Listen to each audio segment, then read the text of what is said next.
Welcome to the podcast. I'm Karen Weaver.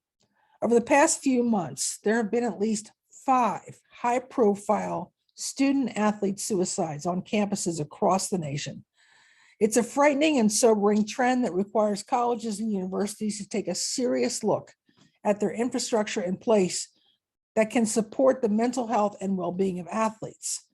Universities and colleges are aware that they need to continue to combat the stigma around mental health and to ensure that they have the resources in place for those who need it. But post-pandemic, this is just one of the many challenges vying for limited resources and attention of the university's leadership team. There are creative ways to tackle this important issue, and I have 2 guests today who are working with colleges and universities to do just that. From fully evaluating existing risk and compliance programs to helping bring together varied student activism and grassroots initiatives, they can help provide a lens to your university to clearly evaluate the issue and offer actionable solutions to formalize structures for positive behavioral interaction and support. Rachel Baribeau is a former sportscaster and founder of the movement I'm Changing the Narrative. Since 2018, she's been visiting college campuses to speak with student athletes, coaches, administrators, and promote the importance of mental health, leadership, self-care, life after sports, social justice, and other issues.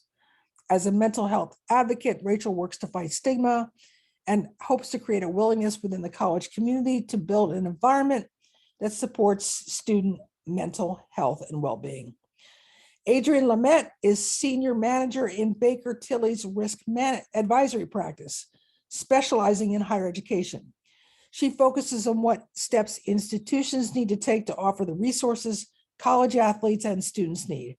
In addition, she assesses risk and completes regulatory assessments to ensure campuses are proactively aligning their efforts to be impactful and in compliance.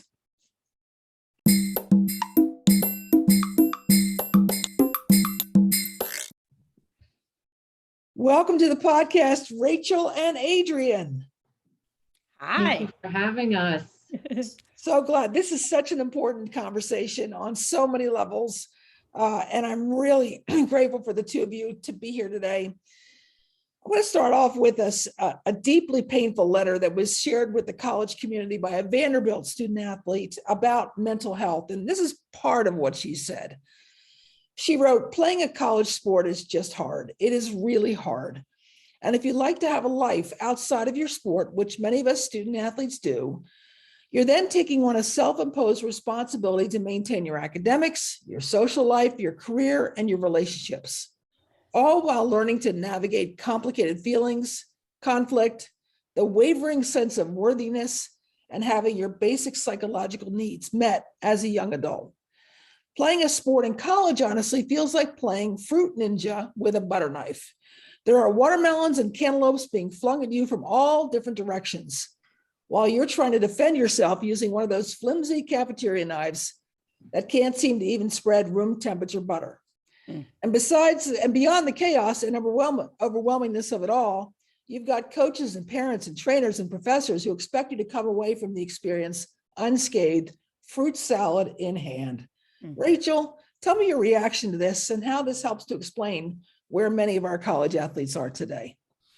My reaction to it is I'm saddened, but I've been doing this, my work, and I'll share with you in a little bit what that work is. I've been doing this for almost 6 years now. So as sad as this is to say, that is very common. That sounds like many of the messages that I get in private, because when I go speak, I continue a conversation, a relationship with many of my athletes, many of my coaches, thousands of them. And so for me, it is painfully reminiscent of the messages that I get every day. I'm too stressed out, my family, the expectations, mental health, I'm playing with a broken heart, I'm anxious, I'm depressed, I'm not sleeping, I'm all of these things, right? And so it makes me sad, but I hope that we're at a place, and that's why I'm so honored to do this podcast with you, where we really hopefully have the collegiate world's attention from the top down. And we can say we need, as you mentioned in your article, we're at an inflection point. We need this whole idea of I got it. We got it. The colleges got it. We don't need outside help. No. We need every voice, every background, every age, every socioeconomic, every ethnic background, every experience. We need everybody to come together on this crisis, because if we're going to call it anything else, I think we're doing it a disservice. We have young people that are taking their lives. We have people that are experiencing burnout in the administration in a radical way. And so it is going to take all of us holding hands and saying, it is not about me. It's not about my own ego or we got this, but we need to all come together to try to solve what we're dealing with right now. So let's step back and look at a larger angle. And I know how presidents and senior leaders think, but they think, okay, we've already given the athletic department a psychologist or maybe even two. But one of the concerns I see is that we're asking these experts to be like Swiss Army knives, required to deal with performance issues, anxiety issues, depression, and a host of other challenges. Adrienne, talk with us about staffing a department of 500 to 1,000 athletes. These are big athletic departments. Are there best practices around ratios between number of players and number of specialists?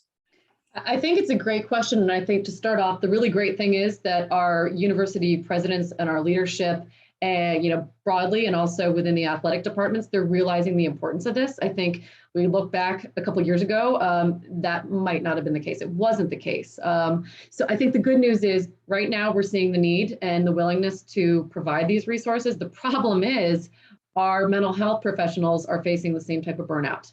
So now we are at the point like, yes, let's hire them. There's nobody to hire. I was talking with Rachel a little while ago. I've been doing an audit at a local university for quite some time now, almost 6 months. And one of the problems in actually getting the audit done, it's been on student mental health and resources and services, is because they've lost 2 directors in 6 months. And so how can we ask them, provide us what we need in terms of the documentation, provide us, with responses to what we're seeing? They don't have the boots on the ground to actually do it. So there's absolutely industry best practices. There are accreditation programs for college counseling that provide ratios. And it's about, I think one of the leading ratios is 1 counselor per every 1,000 students. Okay. But as Rachel will tell you, and some of her really, really just heartbreaking stories, that's not enough right now. Yeah. So universities are having to get really, really creative, and that's broadly, that's the student population. So it's 1 to 1,000 for the student population. But as we know, and as that Vanderbilt letter really talked about, the demands are so much more on our student athletes. So having that specific focus is it's really challenging. I mean, Rachel, you were telling a really, sad story about some of the students and what you're hearing in terms of timelines and what they're seeing. I'd love to turn it over to you and have you share a little bit. Thank you so much. Yeah, there was one particular student athlete recently that said, Rachel, here's the deal. We do ask for help, and there's a month wait to see a professional. And everything that you're both saying is absolutely accurate. I will add on to that and tell you that Division I coaches have told me, hey, let me be real with you, because we have within my movement, I'm changing the narrative. We have a psychologist and a mindfulness expert that volunteer their time with us. Okay. Mm-hmm.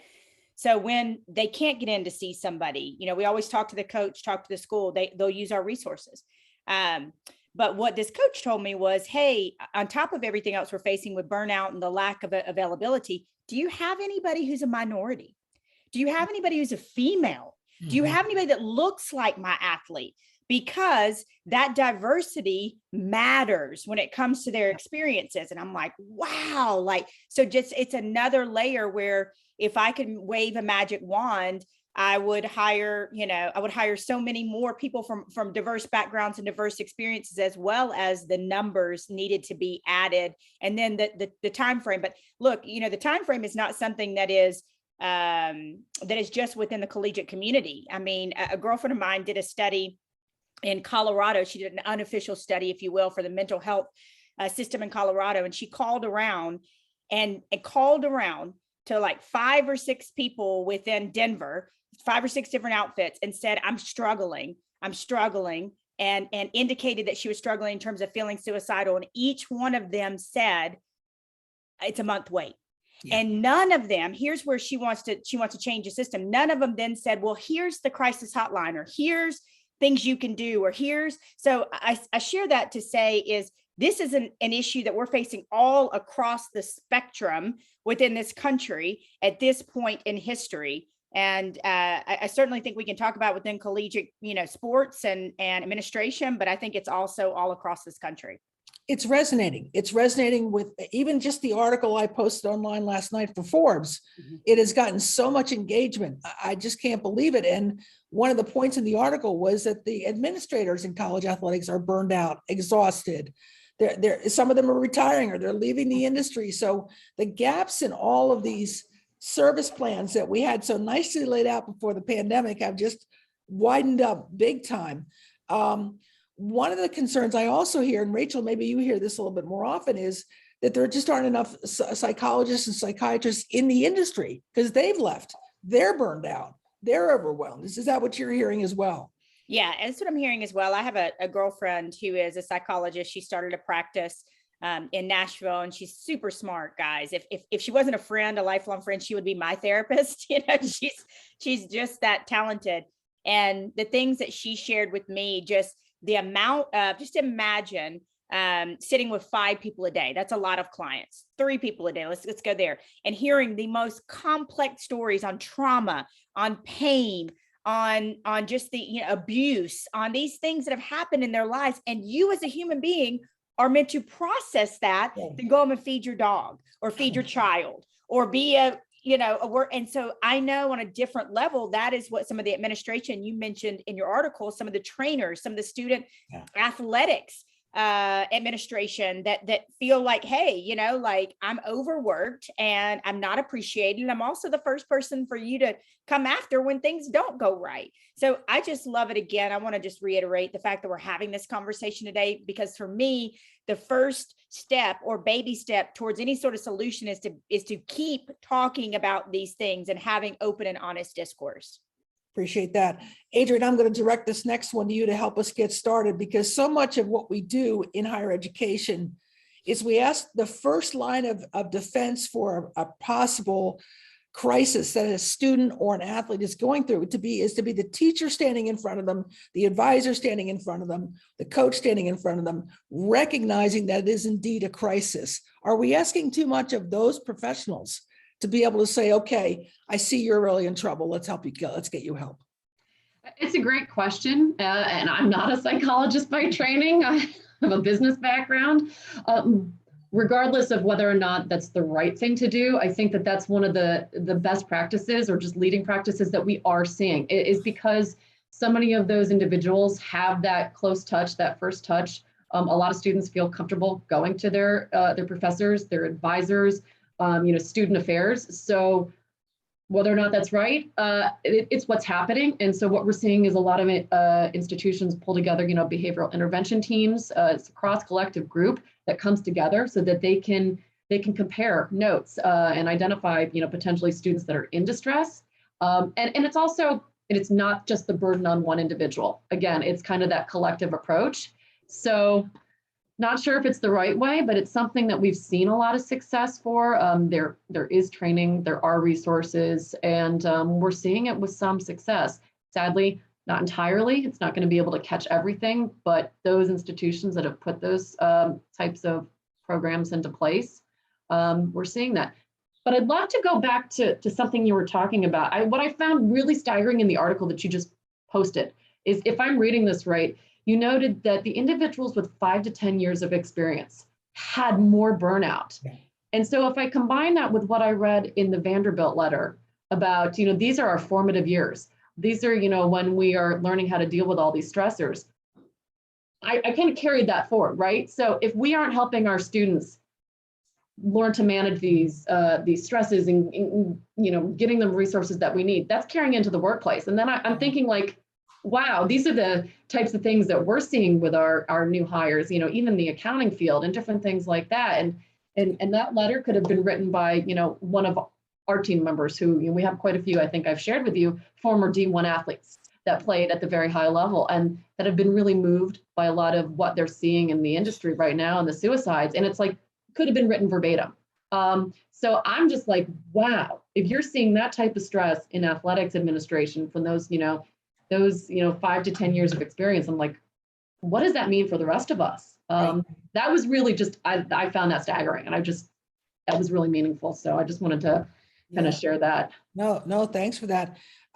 Rachel, when you meet with coaches, I assume you talk with them about what they want for the presentation for their teams, and then maybe you talk with them after about the feedback that you're getting from the athletes. How do they process that information? Do they take responsibility for trying to fix it? Or do they say, well, that's why you're here, you're supposed to fix it? I mean, how does that work? Well, look, the reality is I've been doing this for almost 6 years. So I've been to 55 plus schools, many of them multiple times. So you can imagine that some of those schools have had new coaches.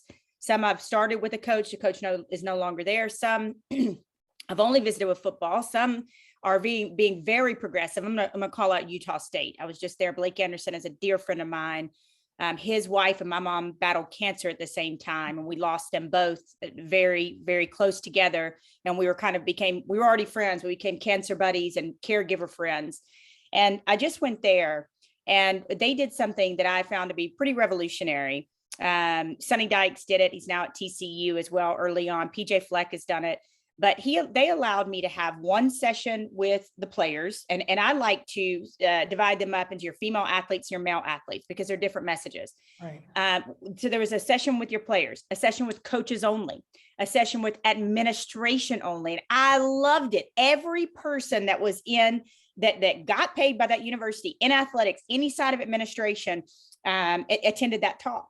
Wow. And each message was completely different. It was about self-care and being diligent. I had a coach write me a letter afterwards and say, hey, I've always been the person that's, I feel good about filling my cup. I feel good about taking care of myself. He said, but you reminded me to be like crazy about, diligent about, like check in with myself multiple times. How am I doing? Am I okay? Do I need to go take a 10-minute walk around the building? Do I need to talk to somebody? We call it funky junk in my movement, which is bitterness, anger, trauma, unforgiveness. Is it bubbling out of me and onto my staff or onto my players? So I say all that to say is you have coaches that are incredibly progressive, like PJ Fleck, like Mike Loxley, like a Blake Anderson.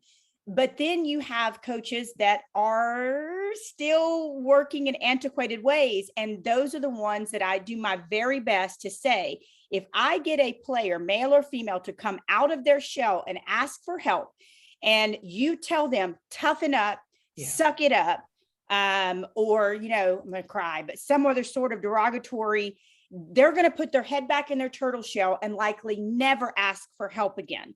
So I was telling Adrian and the team at Baker Tilly, whom I just love, I was telling them earlier that it's a strong suggestion when I go to a school now. I really, really want to visit with your coaches. I really, really want to visit with your administration, because I can visit with the athletes, but if we're not changing the culture from the top down and taking care, it's not just changing the culture, making sure you're good, making sure you're happy, making sure you are well adjusted, you're dealing with yourself, you're taking care of yourself, because self-care is not selfish. So it's different for each one. I do ask, to answer your question quickly, I do ask each coach before I go in, hey, what's going on right now? What are you dealing with? Are you dealing with, a player's out because they're depressed, or a player is out because this is happening, or a player's been accused of sexual assault? I mean, whatever it may be, I've had every end of the spectrum.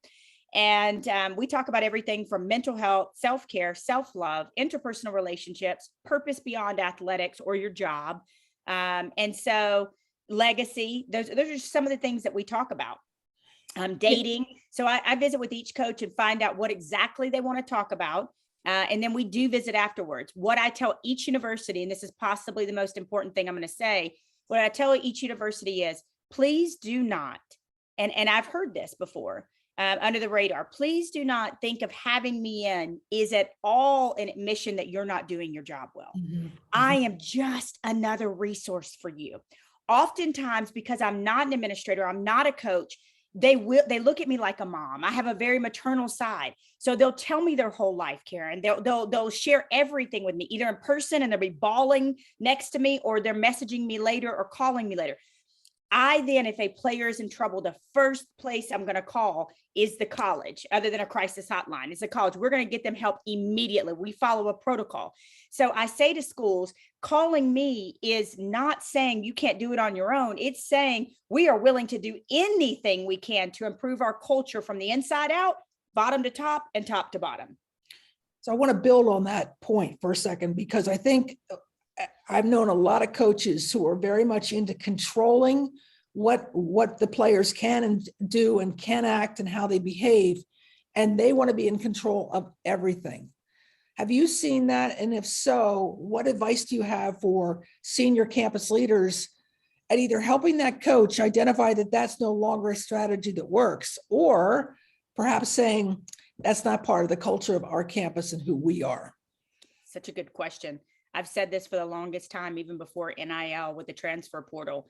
If you're a coach and you have skeletons in your closet, you need to clean them out quickly and expeditiously, and do it well and do it right in a healthy manner. Because if you're, I'm just going to be very frank here, if you're a racist, if you are a control freak, if you talk down to your players and treat them, what players tell me all the time, they want their coaches to know, because many of them don't, I'm going to be honest, many of them feel like their coaches look at them like a commodity. They're just a number. They come in, they come out.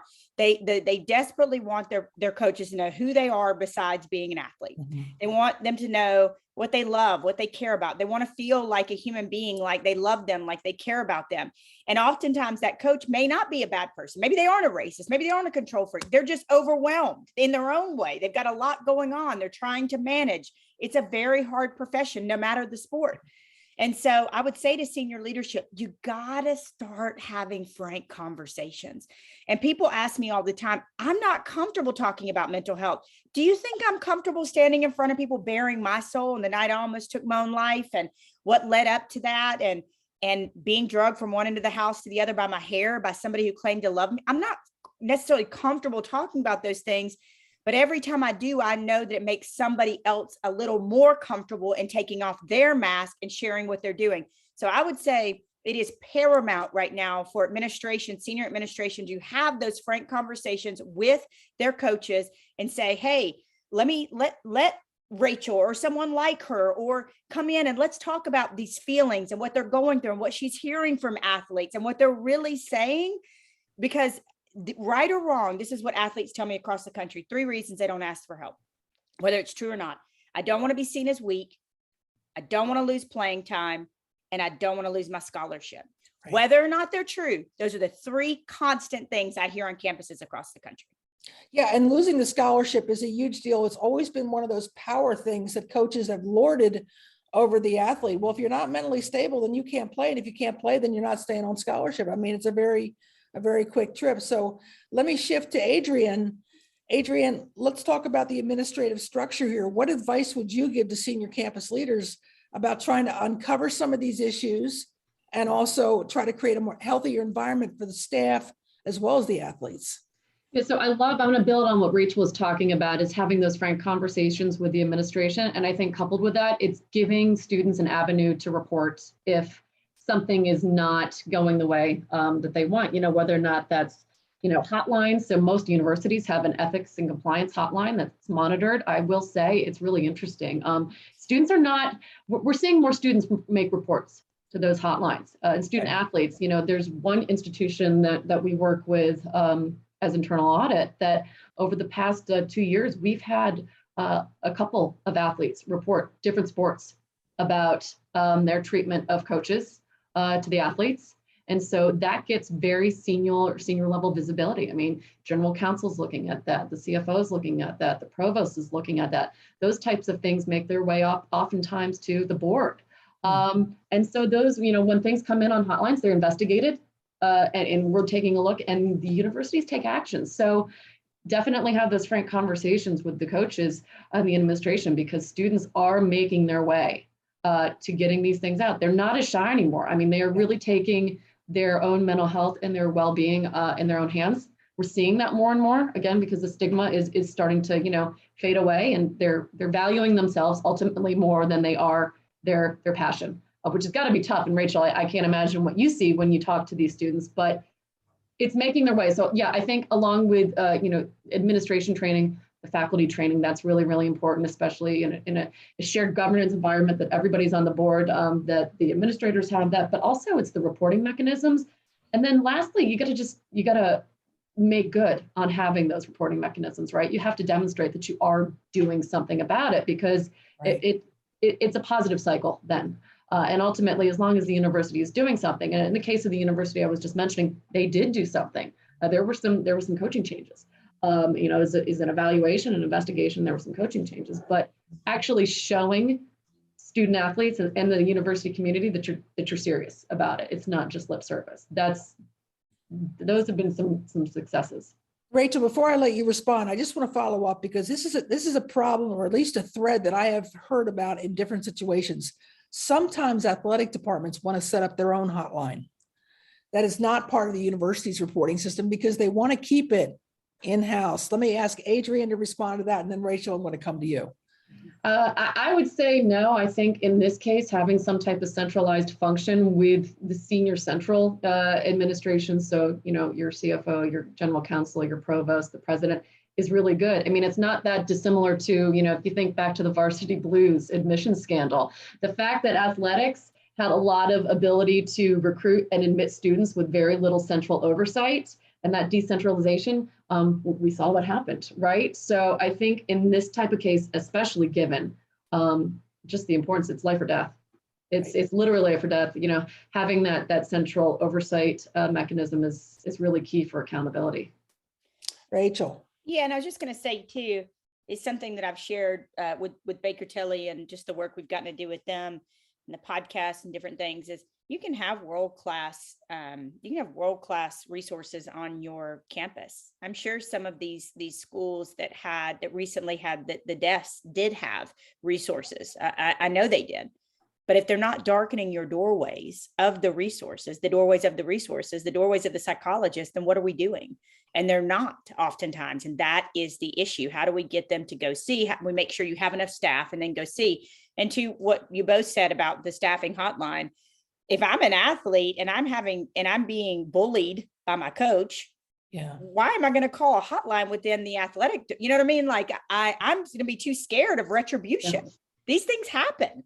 And I've heard of them happening in the athletic world, and I know they happen in the work world too. And so, all of a sudden you report something, and then your job gets, you get demoted, or, your job title changes, or you lose your scholarship, or you don't have playing time anymore. So we wonder why people are too terrified to ask for help. And so I think absolutely it's having that accountability and being willing again to have those really tough conversations. And just say, I know it's not comfortable. No one here is comfortable. I was just writing about this, and I have a book coming out next year. And you mentioned Minnesota in our prep time. Yeah. And right after I almost took my own life after losing my mom in 2019, it was the first ever talk that I did totally on mental health, the whole 45 minutes, an hour. And I stood up at the end of, and this illustrates what we're talking about. I stood up, here I am at this beautiful new facility for Minnesota football, and they're all these players. And I held up the mic and I said, does anybody want to take off the mask? Just like I did. Does anybody want to get real? And guys, I got to tell you, I was terrified. A cold sweat came across my brow. My heart was, and I'm thinking, if no one takes this microphone, there's no way out of this. Like, I'm going to look like the biggest fool. Yeah. And it was probably only 30 seconds, but it felt like a good 10 minutes. And everybody's, they're shifting, they're looking around. And I am seriously trying to, plan how to exit this building, with any dignity attached to myself. And all of a sudden, the player says, I'll go, I'll take it. And he says, I've been homesick, and I've really been struggling. How sad I am. And then another player takes it and he talks about something going on with his mom. And then another player takes it and talking about alcohol. And so this meeting that was supposed to only be 45 minutes ended up being like an hour and 45 minutes because these players took off the mask and got real with each other. And what I said in the book was possibly for the first time, they saw each other naked and vulnerable, radical vulnerability. They saw everything about each other. And that team played extraordinarily together and for each other. And so I say that to say, I was terrified. I was uncomfortable. It was probably terrifying for them. But when you have those conversations, that's when you have the true breakthrough. Yeah, it's true. It's true. So how do administrators evaluate the success of the actual psychologist, practitioner in their dealings and working with teams and players? How do we know they're doing a good job? And I'll leave that to either one of you. You can go ahead, Adrian, if you'd like. That's a great question. So I mentioned, from, there's an international accrediting organization that accredits college counseling centers and programs, and it's not required to have a college counseling program, but it has a great set of standards that you can look at in terms of metrics and rubrics. So that's one way. You could have that. You can take a look and compare your programs. You can take a look, at a basic level, although as Rachel will, certainly attest, the use of the services is not always a good measure, but taking a look, what is your head count? What are the number? What's your student population that you're trying to serve? What is the demand? Looking at wait times, how quickly are we able to get them in? How long are we serving students? So what are some of the metrics by that? Do we have a program in terms, is it a short-term triage that we're going to help students for 6 to 12 weeks and then potentially transfer them to somebody else depending on what they need? Who are the partners that we have? What are some other types of startup activities? So we've seen a lot of, I'm sure as Rachel can also talk to, student activism that has arisen out of this. Students are really empowered to do more. And actually it's become both preventive and, kind of detective on the back end. So let's have this resource, a student-led resource. And student-led groups, depending on whatever the issue is, and they're really helping each other. So there's a lot of different ways you can take a look at it. But again, there are standards, there are metrics. Rachel, I don't know if you want to talk a little bit about what you see. Yeah, absolutely. Just to build on what you said, when I was at Minnesota a couple of years ago in 2019 to host the first ever mental health game between two Big Ten teams between Minnesota and Maryland, every person in that stadium got a free booklet, if you will, their game program that had resources inside of it, that had the crisis hotline, that had suicide hotline numbers. We did a co-branded video on the board with Minnesota players, Maryland players, Coach Locks, Coach Fleck, myself, saying, don't struggle alone. And people said, what do you want to come out of that? And I said, if one person in the stadium felt less alone, if one person in the stadium felt less defective, if one person in the stadium said, I'm going to ask for help, that big bad football player can ask for help. I can too. So look, when I was there for a couple of days beforehand. I met with student groups that were doing just what Adrian talked about, activism, Green Bandana Project, different groups that said, I said, look, we'll help you in any way we can from a national perspective. So the activism is going on. The second reason I bring that up is that we have hosted mental health games. I love when colleges are doing that. We're doing that with 3 programs this fall, 3 separate colleges, and that just encourages further dialogue. And I think that's a great thing. And then the other point is, I think you need to ask your athletes and your students to anonymously rate how these psychologists are performing. Did they help me? Did they get me? Did they, did I achieve, I may not be completely in a great, place, but I'm better. And so I think if you can do that as well, we get job rated, we get job performances and anything else. Why aren't we getting that within colleges when it comes to our psychologists? It's a great point. And you mentioned these gun violence, racial and social justice issues, and managing the athletes' desire to share their voices. How can practitioners and coaches walk alongside together in helping athletes with expressing their frustration about these particular issues? Look, what I love about where we are in the world is, and it relates to a question we talked about earlier about, coaches and making sure that they are who they purport to be. You've got to be these days, because a player will use a transfer portal not necessarily out of an emotional decision, but if you're not treating them right, they're going to go play somewhere else. They just are. Never have players had more autonomy, more of a voice, more power, more opportunity to, to earn money, to do those things. And so good on them.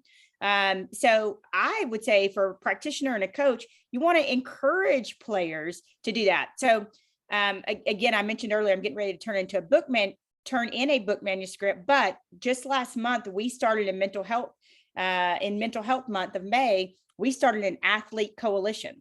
And what is that? That is athletes from all across the country, everywhere from South Dakota, California, Maryland, Minnesota, all over the country. And this small group, just to start with, of like 10 or so athletes, Utah, they are going to be leaders in their own communities, on their own campuses, planning events, doing things. And all we're doing at I'm Changing the Narrative is just edifying them, is lifting them up, is giving them a platform to say, hey, we'll help you do that. Do you want to start that march? Do you want to do that movie night in the park? Do you want to do, organize this service project? So they get the feeling of what it feels like to lead, to serve, to give, to have their voice heard. And they are the ones that are responsible for the change in their communities. And all we are doing within my movement is just empowering the next generation. And we can't be afraid. The coaches can't be afraid of that. I know some coaches are very afraid of that kind of energy sometimes, and the coaches have to really embrace that. That's my sense. Yeah. And that's their own, if I may, again, I am a mental health advocate. I'm just a former sportscaster who quit sportscasting while I was employed by Sirius to do this. I mean, this is how passionate I am about this. Again, I almost took my own life, and I decided to start talking about it, and it's blown the roof off of what was already very successful movement. And so you've got to, as a coach, if you're uncomfortable with your players having a voice, if you're uncomfortable with your players being budding leaders, that's within you. That is something that you've got to work out. That's something in you that's insecure, something you don't want out there, something, because we should be encouraging. I speak to high school students, and I just spoke to a youth group the other day, and college students. I'm like, yeah, we're out here doing good work, but you guys are the ones, the narrative changers. You guys are the ones that are going to be making real significant change.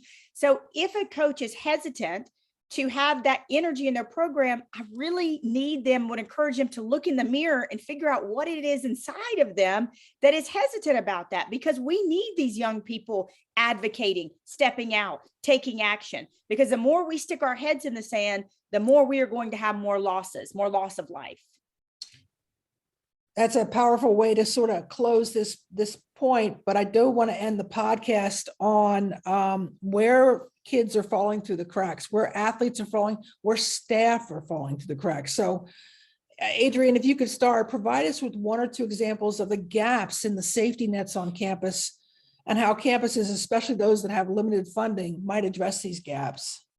Yeah, I think it just goes back to the example I talked about early in the discussion, is just the fact that the mental health resources, the student health, they're struggling as much as their student populations. So we just don't necessarily see the headcount in terms of counselors being available. It's not even universities having the luxury, like Rachel was talking about, having counselors of color or women. It's just, do we even have people in-house right now to serve? And if we don't, do we at least have partners identified, whether or not they're local resources, telemedicine options, although of course there's pros and cons that we learned throughout our past couple of years of the pandemic related to the use of those, but do we have the resources? Right now, we just don't. As Rachel talked about, having a month-long wait. Some students might be able to, but often not. I mean, if you have the courage to go and seek mental health on campus, you likely need it now and not 4 weeks from now. So that's a challenge right now. Karen, I mean, you're a researcher. You can read the studies that show that mental health professionals are burnout and that they're fleeing higher education.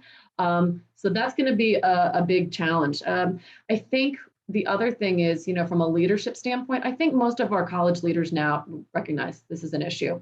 Mm-hmm. Our boards recognize that this is an issue. They're asking, what are you guys doing? So now it's more of just a coordination, a communication. Again, human resources are an issue right now, but we have the tone at the top, we have the direction. Now we're just, how do we put our arms and wrap our arms around that and try to execute? I think like so many industries, it's just the people thing right now. We don't have the people on campus. And so we've got the messaging out. Our students know that there are resources, but when they're getting there, it's hard to deliver. That's the gap that we're seeing right now. It's a great point. And also, as we mentioned in the beginning, it's important to take care of staff too and provide resources, even if it's employee assistance programs that are off campus. Extremely important to know that you do care about their mental health, their emotional health, because we're all as a country going through an awful lot right now. Hey, Karen, if yes, I may, sure. you make a fantastic point.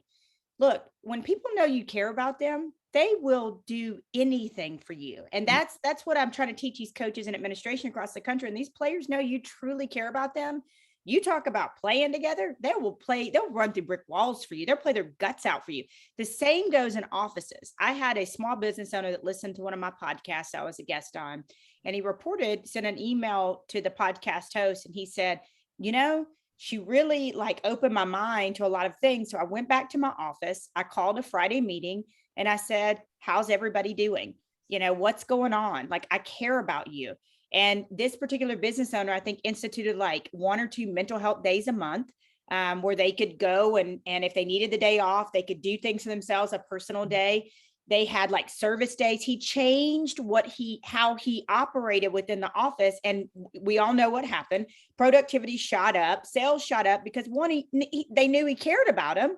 And they were happier, they were better, they were more well-rounded. And so I love that you talked about whether that's, employee compensation packages in terms of, mental health resources, or like I said, a mental health day or a half day on Friday or a service day to do something that matters to you, that makes you happy, whether that's a company initiative where you all get together and plan something that will help your communities.